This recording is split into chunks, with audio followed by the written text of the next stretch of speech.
I pledge allegiance to the flag of the United States of America and to the republic for which it stands, one nation, under God, indivisible, with liberty and justice for all. We are a compassionate community united by a shared value that we are each other's protectors. As we remember the Holocaust, we say never again. We stand together for religious freedom and countering all types of bigotry. We must uphold justice for all. Live and let live. What you do matters. And here indeed we have the example.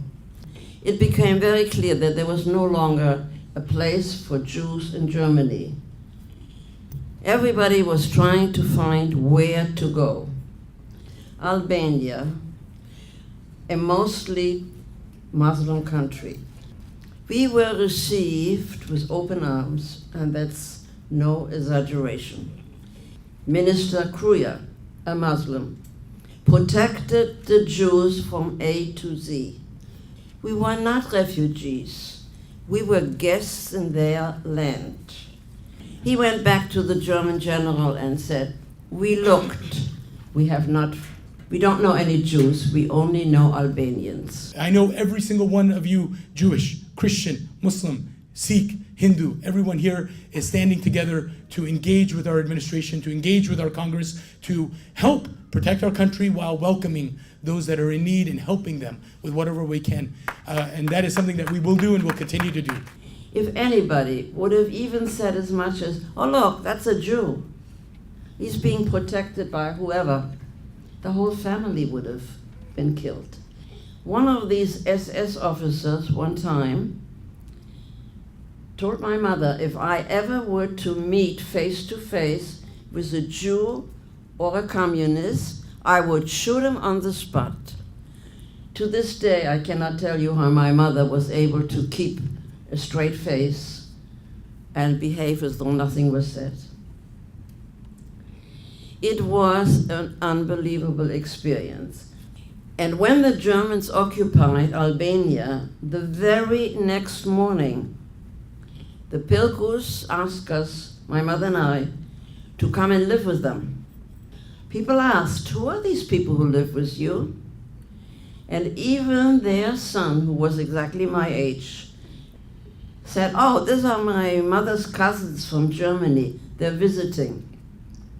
So even the children had that feeling they had to protect these Jewish people.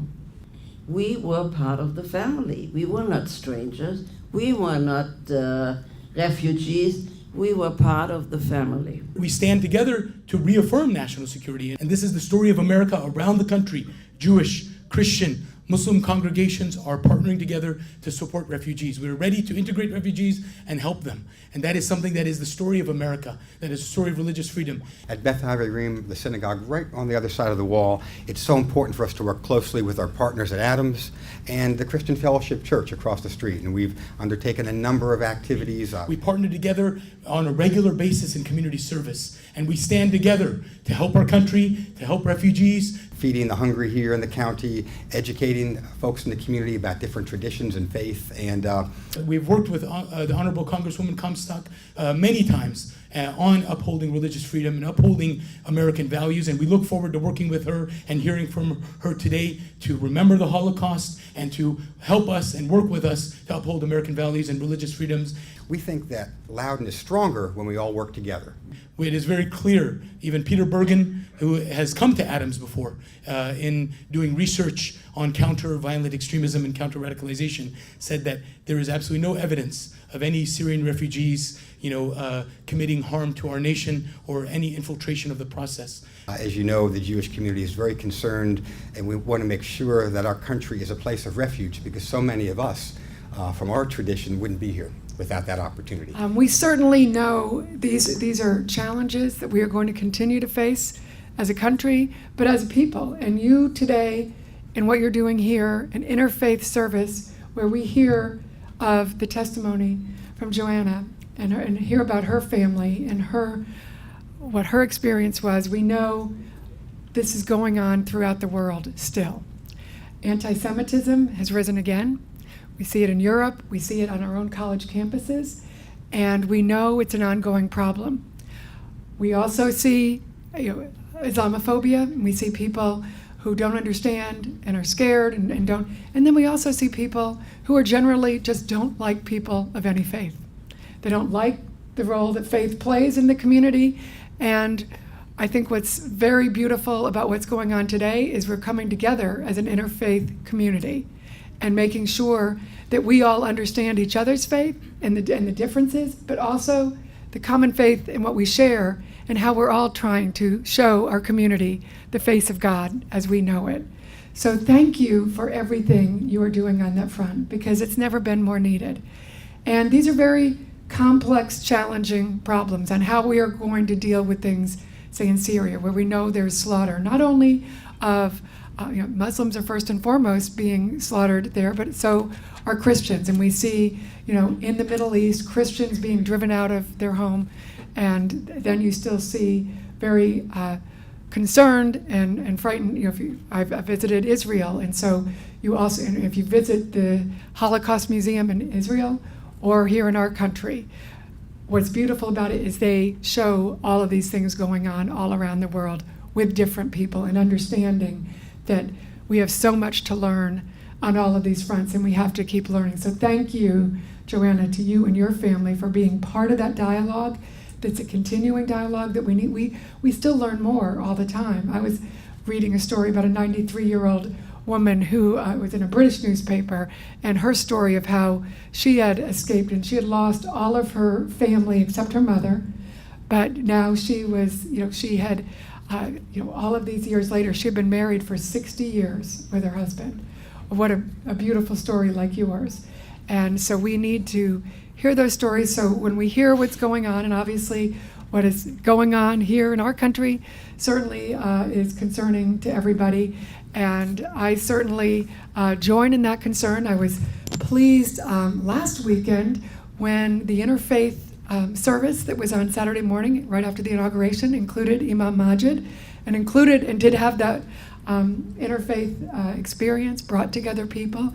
And I know Imam Majid was criticized in some part for being there. I'm sorry, I missed that ceremony myself, but I thought that was very good for him to be there and to speak the verses that he spoke, and also to have people of every faith there speaking those verses, because we know for anybody in power, we need prayers from every front. And as Abraham Lincoln said, you've got to be on your knees a lot of times when you're doing these dangerous jobs, because they are not a lot of easy solutions. Now, I certainly, with the recent travel ban, whatever it's being called, am, like you, very concerned about that. When I first heard about it Friday night, and then when we saw how it was being implemented, I was very concerned and started calling people last night. And I think what's very apparent, and I know I sent Rizwan a statement last night to share with the community, but what became very apparent is the homework was not done on this. We're talking about vetting people and making sure we carefully vet people who come into this country, but we have to vet the legal methods by which we do that. And this policy, I think it's very clear from the comments we heard from the administration this morning, from how the response that has been, but also to the people who got caught up in it, green card holders, permanent legal residents, people who are interpreters, helping our soldiers, people who are putting their own life at risk in another country, who now are coming here because we wanted to thank them and have them here because they endangered their lives and their families in order to help our soldiers or to help our country. So certainly those people should not be caught up in this, and it's wrong if they are, and we're still hearing the stories. I've asked my staff to be on call for anybody in our community, or if you hear of anybody who's caught up in any, if they're being held or detained, anything that we can do, and we will, you have our number and our information. And I think they need to go back to the drawing board on this. As I've consistently said, we should not have a ban of people coming to this country based on religion. That is something I continue to believe. And it's very simple, because we know And you know, because you've been working with the FBI, the ADAMS Center got an award for working with the FBI. We should all, throughout the community, be getting those kind of awards for working with the FBI, because we know we have problems here, we have homegrown threats, we have problems from abroad, so we can find a way to carefully vet and screen people coming here while still maintaining our civil liberties and still maintaining our openness and our welcoming, and realizing that there are people all around the world who are being persecuted for their religious views. I was at a Vietnamese ceremony yesterday where we were talking about the human rights still violations going on there, decades after we were involved, in that situation. So we are continuing to work with them, and how we do that is always very complicated, and we are never quite, getting it right, and we have to continue to hear the stories of people and how we can best do it. That's part of the diplomacy